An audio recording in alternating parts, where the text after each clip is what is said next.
All right, good morning, everyone. We're going to get started with our Bible class. I hate to break up the fellowship, but it's my turn to talk now.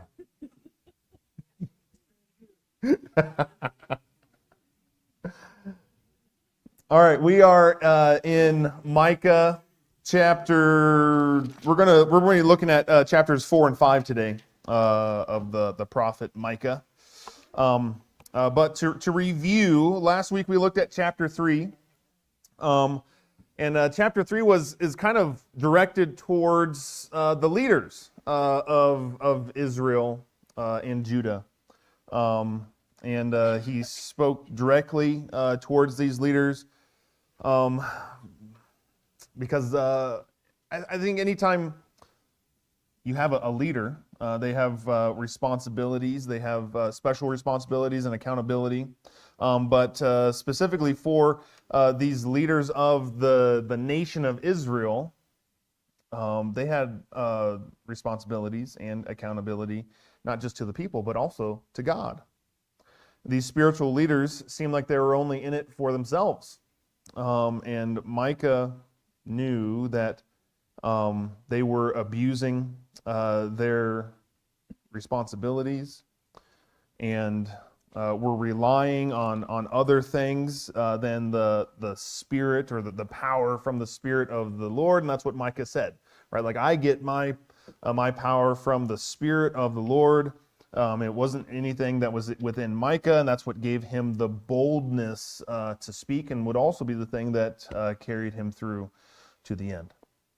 And that brings us to chapter 4.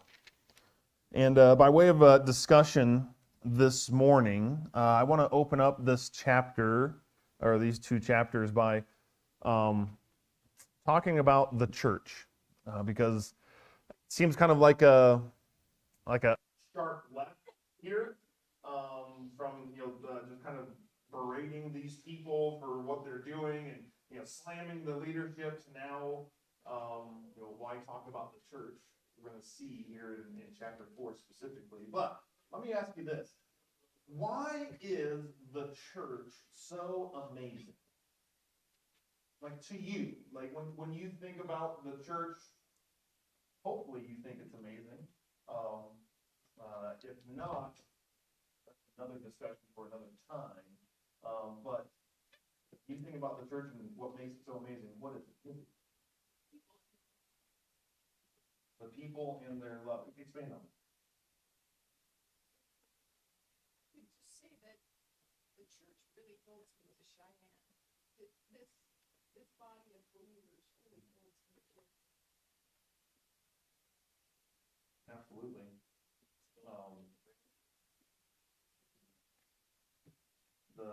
The word family comes to mind, right? The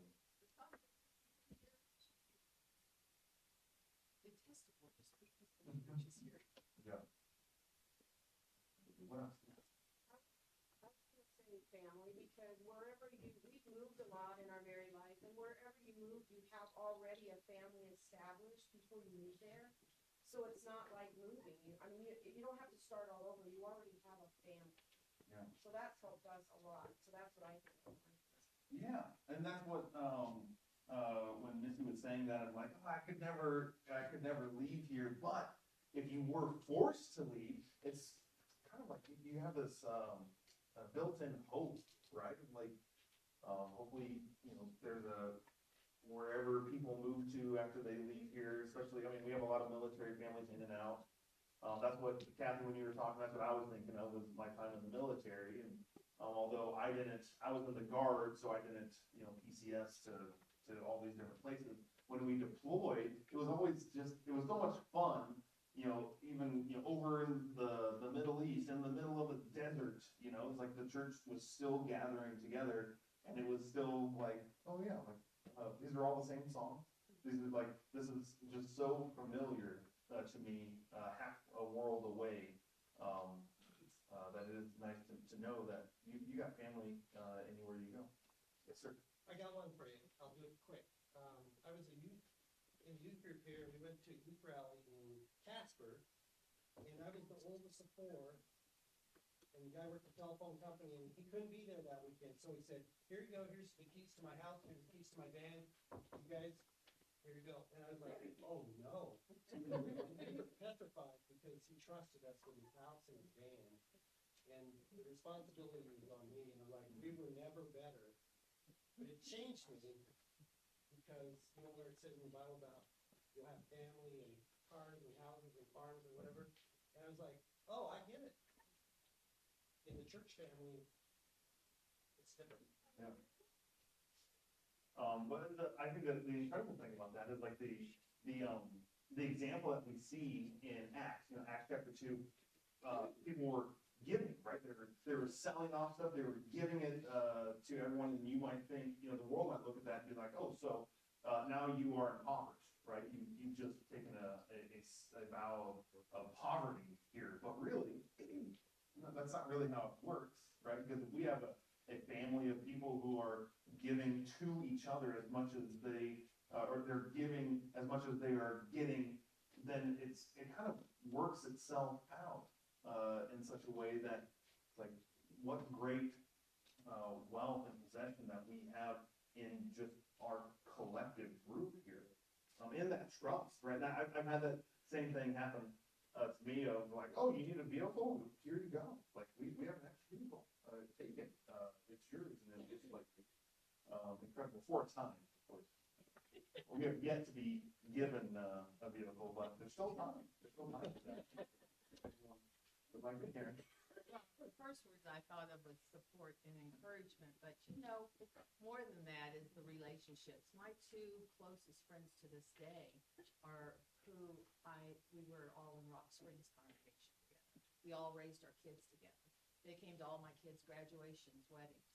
And we just have a really close bond, and they're who I'd call, as I would people at my family here, for anything.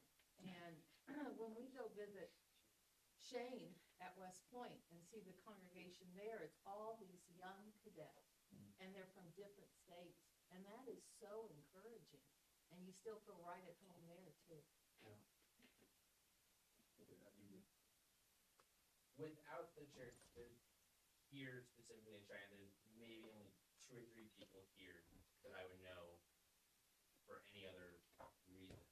And so to have this group of people from all sorts of different walks of life at different stages in their life all come together over a shared common belief is just mind-blowing. Yeah, there's something about the church, at least when a church is functioning and healthy, that it reaches beyond all of these kind of groups that we as people like to put ourselves in, right? Well, I only associate with the people that I work with, or my own, biological family. When you're in the church, it's like, oh, like I'm hanging out and playing a board game with someone who is, twice my age, and it's like it's not weird. It's like this is family. This is what we do and what we're supposed to do. Just to expand on the family, that was such a big part of it, because we have moved a lot as well. Jacob has had 20 sets of grandparents at every church we've gone to, and I could give you example after example, but just helping you raise your children, because I had Dan Perimeter to take care of too, and he was overseas in Afghanistan, and I would try to help with her because she can't do anything on her own, and I'll look up and Jacob is somewhere in the church, and somebody will be like, I got him, And he just sits with them, and then they just help raise your children too. And you can't even square it up what a family really is. Yeah.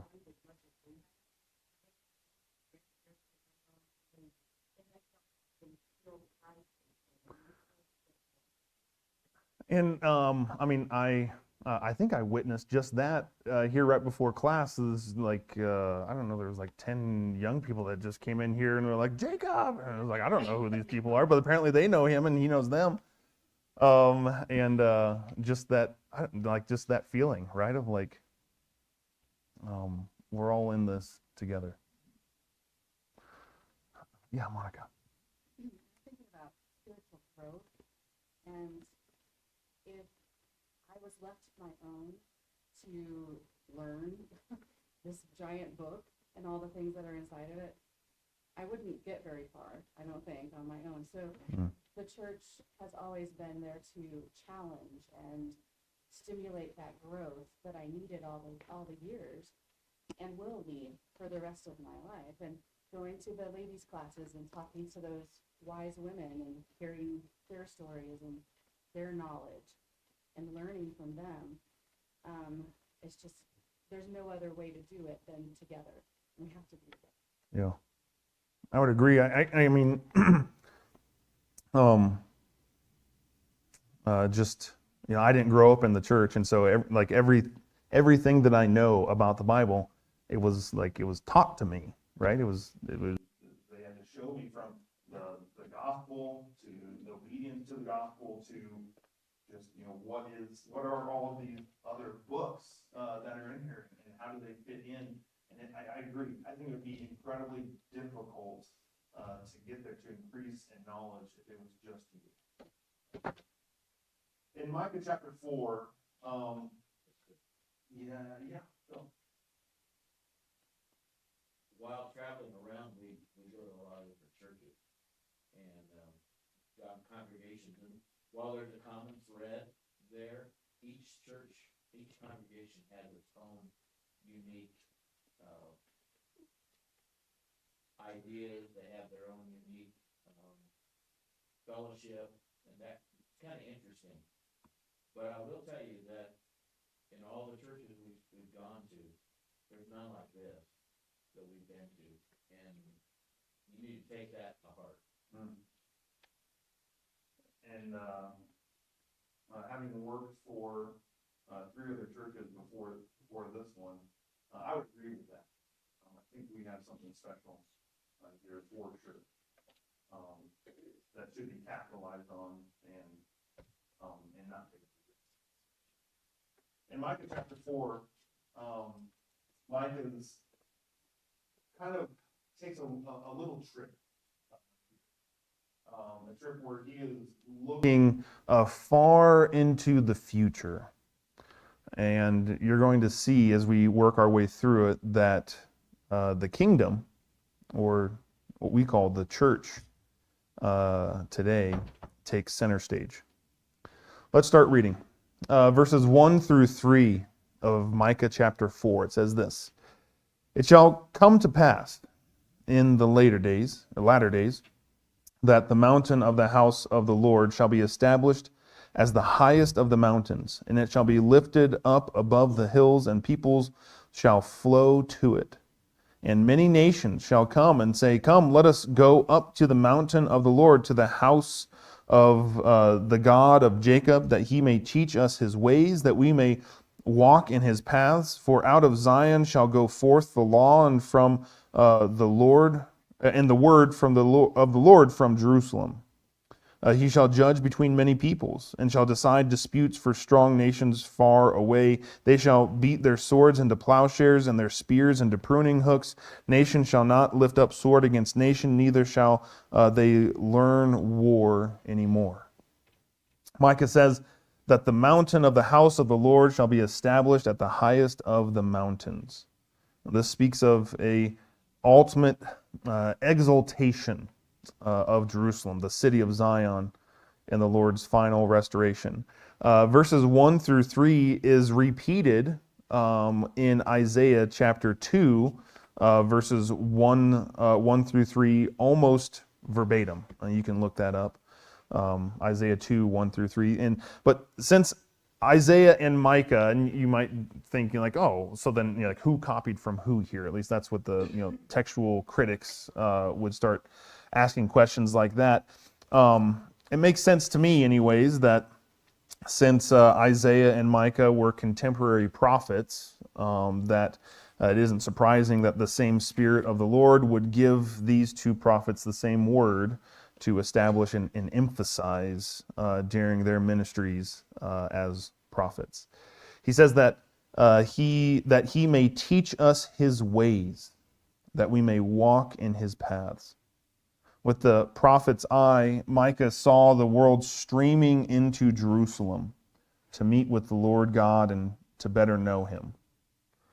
In 1941, Franklin Roosevelt gave a famous speech about 4 freedoms: the freedom of speech, the freedom of religion, the freedom from want, and the freedom from fear.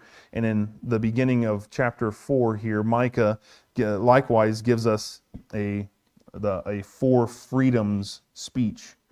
We have freedom from ignorance, because he will teach us his ways. Freedom from war, and that seems pretty apparent with all of the, turning their swords into plowshares. But he says, neither shall they learn war anymore. We have freedom from want, that everyone shall sit under his vine and under his fig tree, and freedom from fear, that no one shall make them afraid. Micah here gives a prophetic view of the church, or at least that's what I believe he's trying to do here when it talks about peoples and nations streaming into Jerusalem to learn more about God and to walk in his pathways. I believe that this is a prophetic view of the church that Micah is giving the people as a message of hope. One aspect that the Christian age will usher in is peace. And you can't read through these first 3 verses without understanding that. That's for some way, somehow, peace is going to be established in whatever Micah is kind of casting this vision into. My mind goes to all sorts of different New Testament passages then. In Ephesians 2, verses 14 through 16, it says, "For he himself is our peace, who has made us both one and has broken down in his flesh the dividing wall of hostility by abolishing the law of commandments expressed in ordinances, that he might create in himself one new man in place of the two, so making peace, and might reconcile us both to God in one body through the cross, thereby killing the hostility."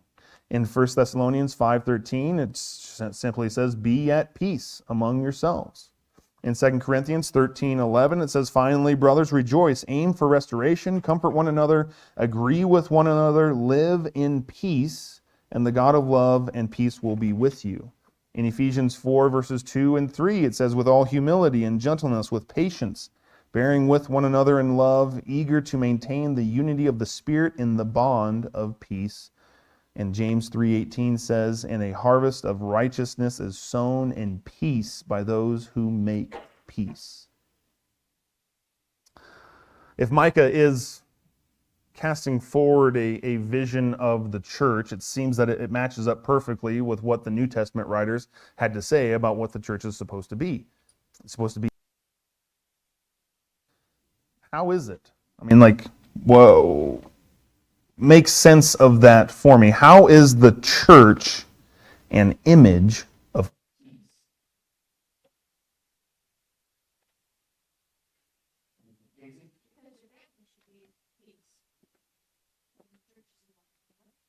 Sure. A lot of what people had to say before all had to do with family, for sure, and family there should be some measure of peace. Paul talks about a mission of reconciliation. We're creating peace between God and man. Yeah. There's that piece. I mean, that's what the Ephesians 2 was all about, right? It's like bringing down the dividing wall of hostility. That's peace between Jews and Gentiles. But then speaking of this this peace between God and ourselves as well. Yeah, Phil? I think it's Ephesians 4:32, we're talking about putting up with one another. So even when we disagree, we don't become, we shouldn't, we do sometimes, but we shouldn't become disagreeable. Yeah. We should be working to that end, right? That should be, and when you have two parties that, the disagreements happen.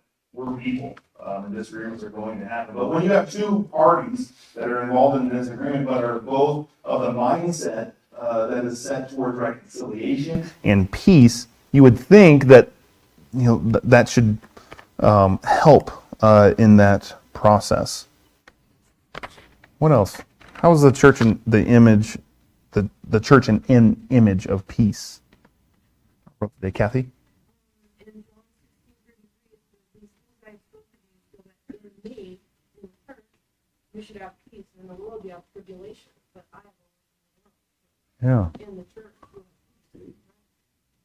Yeah. Isn't that nice of knowing, we all interact with the world, we live in the world, right? To be able to know that when we're here, at least there should be a measure of peace established. And Paul talks about a peace that surpasses all understanding, right? Henry, did you have your hand? Yeah, so I always think of it as like Noah, the people who were in the ark, they were at peace because, and all around them was all the crazy weather going on and the storm, and that's what we're like here. Everything outside of the church right now, there's lots of stuff going on. Oh, sure. And here, Yeah. yeah. Because both with Noah and for us today, it's not, it's that peace is founded and guaranteed because of who our God is, right? If our God is faithful, then no matter what is going on, though the storms gather and the tempest rages, we can be at peace here. Verses 4-8, this vision continues. It says, "But they shall sit every man under his vine and under his fig tree, and no one shall make them afraid, for the mouth of the Lord of hosts has spoken. For all the peoples walk, each in the name of its God, but we will walk in the name of the Lord our God forever and ever." Verse 6, "In that day, declares the Lord, I will assemble the lame and gather those who have been driven away, and those whom I have afflicted. And the lame I will make and those who were cast off a strong nation, and the Lord will reign over them in Mount Zion from this time forth and forevermore. And you, O tower of the flock, hill of the daughter of Zion, to you shall it come. The former dominion shall come, kingship for the daughter of Jerusalem." In verse 4, we see in the Christian age, through the church, there will be tranquility and fruitfulness. And that matches up with what we read in 1 Corinthians 3, verses 6-8, where it says, "I planted, Apollos watered, but God gave the growth. So neither he who plants nor he who waters is anything, but God who gives the growth. He who plants and he who waters are one, and each will receive his wages according to his labor." It's an age of tranquility and fruitfulness. In verse 5, we see that the Christian age will be one of unity and direction in God. In Romans 10:17, we're told how we are to gain this faith. God doesn't just leave us up to our own devices when it comes to how do we get faith. Romans 10:17 tells us. So faith comes from hearing, and hearing through the word of Christ. In 1 Corinthians 1:10 it says, "I appeal to you, brothers, by the name of the Lord Jesus Christ, that all of you agree, and that there be no divisions among you, but that you be united in the same mind and the same judgment."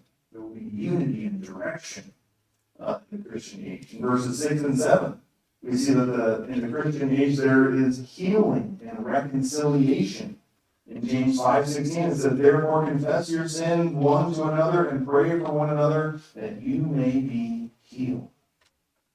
And in Romans 5, 10 and 11, it says, "For while we were enemies, we were reconciled to God by the death of his Son. Much more, now that we are reconciled, shall we be saved by his life. More than that, we also rejoice in God through our Lord Jesus Christ, through whom we have now received reconciliation." Verse 8 has this vision of in the Christian age, the true king shall return for his people. In 1 Timothy 6, verse 15, we get the proclamation that is the confession of all Christians. It says, "He who is blessed and only sovereign, the King of kings and the Lord of lords." These promises are so glorious that it would be easy for Israel to think that they were too good to be true. Even during this time, as Micah is casting this vision of the latter days, therefore God gave them a special promise. It says, "This shall come to you, it shall come to you." The church was the promise. It's kind of interesting to think about this because we're living in the Christian age. We have the church, it's been delivered, it's been revealed to us, but in Micah's time, right, this was still considered a secret. It was still, veiled for them. It was what the people were waiting for. I feel that you gotta be careful here because to me, this is totally futuristic. In verse 2, it talks about the nations responding to God in the highest and the beat of swords in the plowshares. It's not, I don't see it as a church. Jesus said, I came not to bring peace, but I came to separate man, his family and so forth. I just reminds me of the scripture talks about, and I don't know when it would take place, but in heaven all the nations will come together and eat the fruit of eternal life, flows from the river of life.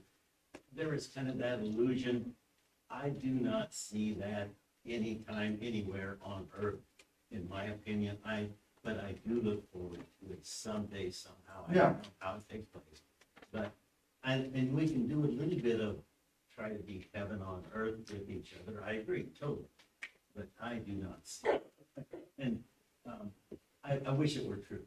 I really do, but it's a real stretch for me to try to make too much of it. Yeah, and there is that view of Micah chapter 4 for sure. That this is not viewing the Christian age; it's more viewing an age after the Christian age, right? Of when the second coming, or when the final judgment has been given. And so then, therefore, there would be no more war. There would be no need for these things. Absolutely. But More about a reward than what we're going to try to put together here on earth. Yeah. I don't see it. And I know we got a good group here. Don't get me wrong. But step out that door. Ben doesn't like us, everyone. He doesn't like us. No, I completely understand where you're coming from, Ben, and I encountered it in my study of this section. I think for me personally, there is you kind of have to take one of two stances, right? Like this is either talking about the church or it's talking about heaven, or the time after judgment. But for both of them, everything doesn't fit perfectly with either one of those views. And so absolutely you can view this as this is more of a latter time even for us, right? That Micah is envisioning here. And in that case, for either stance, I think you're going to have to make some concessions. Okay, well, then what is this talking about? And absolutely, look into that, do your own study. And I don't have a problem with that at all, of looking at this as even latter days from us. Yeah, Bill. Either way, if this is talking about the church or talking about later, we can still live in such a way now to proclaim what Christ wants. And we can show the world that we are different. Whether this is talking about now or later, it doesn't, to me, it doesn't matter. Because it's just, this is idealistic right here, that everything is perfect. Yeah. And we know in reality it's not. And so we live in such a way to glorify God rather than our own ideas. Yeah. For sure. I want us to, for a moment, I want us to consider where these people are at in just the history of the world, right? I said that these people had really no clue about what the church might look like. It was still hidden for them. It was still a secret that would be later revealed. And it was kind of this, it was a big thing. It was like, this is what God had been working towards for so long, and what Jesus came to usher in was the church. But now, on this side of the cross, thousands of years removed from that time, kind of like, as much as everything that what everyone said about the church and what makes it so amazing, we can still, even with those things, believing those things, we can still take it for granted today. It's like, oh yeah, it's church. It's a thing, whatever. Meanwhile, you have all of these people on the other side of the cross who are searching and seeking and looking and hoping in something that this thing that God was going to establish. And so my question is, how do we continue to be thankful for the church today? How does that happen? Gotta be involved. Be involved in it? You gotta be involved in it. You can't just sit by. To see it for what it is. Yeah. What else? How can we continue to be thankful for the church today? Chris? Yeah, Marshall. I seem to see those blessings, see that peace when I'm talking to people who aren't part of the church. See the support that they don't have, and the common path we take to find help, to find encouragement they don't have. So you can immediately see what you do have. So I'd say getting out in the world and shining our light. It helps maintain our perspective, right? And I see that too, of people who don't have the church, and then, trials and tribulation come their way, and it's just like, man, I don't know how I would be able to get through that if I didn't have my church family. People that I know that care for me and would be praying for me, regardless of what the situation is. Rob? I think that church, something that's nice about the church is it's unchanging. Everything around us seems to be evolving and actually deteriorating.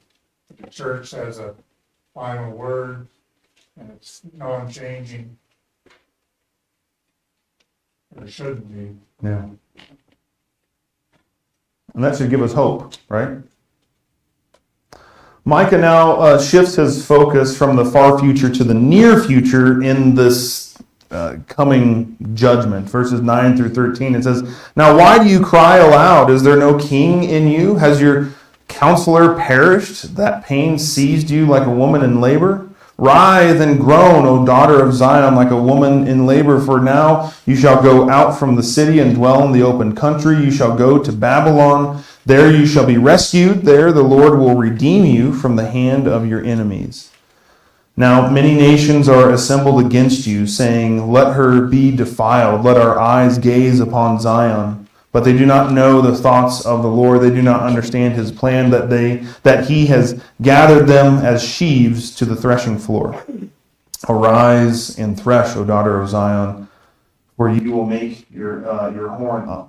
For I will make your horn iron, and I will make your hooves bronze. I shall beat in pieces many peoples, and shall devote their gain to the Lord, their wealth to the Lord of the whole earth. Micah here now goes more to more current times, or at least would be sooner to them than whatever he was talking about with this Mount Zion talk before.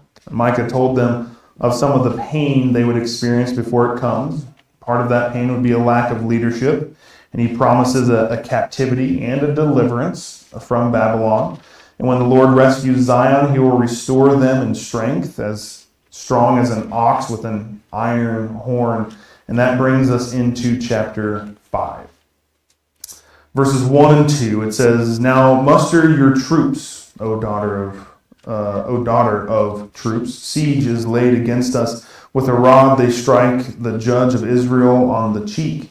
But you, O Bethlehem Ephrathah, who are too little to be among the clans of Judah, from you shall come forth for me one who is to be ruler in Israel, whose coming forth is from of old, from ancient days. Micah announced that Israel would be humbled by foreign powers, and even her judges would bear insults. But in the coming time of humiliation under foreign powers, God would raise up a great ruler from a humble place named Bethlehem. Bethlehem was well known as the hometown of David, Israel's greatest king, yet it was never a great or influential city. It was truly little among the thousands of Judah, and yet God chose it to be the birthplace of the Messiah, the ruler, capital T, capital R, the ruler in Israel. And this passage here from Micah 5 is quoted by the chief priests and teachers of the law when Herod asked about the birth of the Messiah in Matthew chapter 2, verses 5 and 6. It says, they told him, in Bethlehem of Judea, for now it is written by the prophet, and you, O Bethlehem, in the land of Judah, and by no means least among the rulers of Judah. For from you shall come a ruler who will shepherd my people, Israel. Bethlehem means house of bread, and Jesus proclaimed in John 6:35 that he is the bread of life. But that other term, Bethlehem Ephrathah, that means, Ephrathah means fruitfulness or abundance, which I think would fit with this kind of prophetic symbolism here. It says, whose coming forth is from old, from ancient days. And so it's almost like it's not this is not the first time that this entity, this ruler would come amongst them. And that fits with what we understand about the Godhead and who Jesus was. In John 1, verses 1 through 3, it says, in the beginning was the Word, and the Word was with God, and the Word was God. He was in the beginning with God. All things were made through him, and without him was not anything made that was made. In Revelation 22:13, it says, I am the Alpha and the Omega, the first and the last, the beginning and the end, pointing to Jesus' eternal nature. Right? Verses 3 through 6, it says, therefore he shall give them up until the time when she who is in labor has given birth, and the rest of the brothers shall return to the people of Israel. And he shall stand and shepherd his flock in the strength of the Lord and the majesty of the name of the Lord his God, and they shall dwell secure. For now he shall be great to the ends of the earth, and he shall be their peace. When the Assyrian comes into our land and treads in our palaces, then he will rise against them, 7 shepherds and 8 princes of men. They shall shepherd the land of Assyria with the sword, and and the land of Nimrod at its entrances. And he shall deliver us from the Assyrian when he comes into our land and treads within our border. Micah anticipated a future time, one that was partially fulfilled in the Babylonian exile and return, but will ultimately be fulfilled in the great tribulation and restoration of Israel.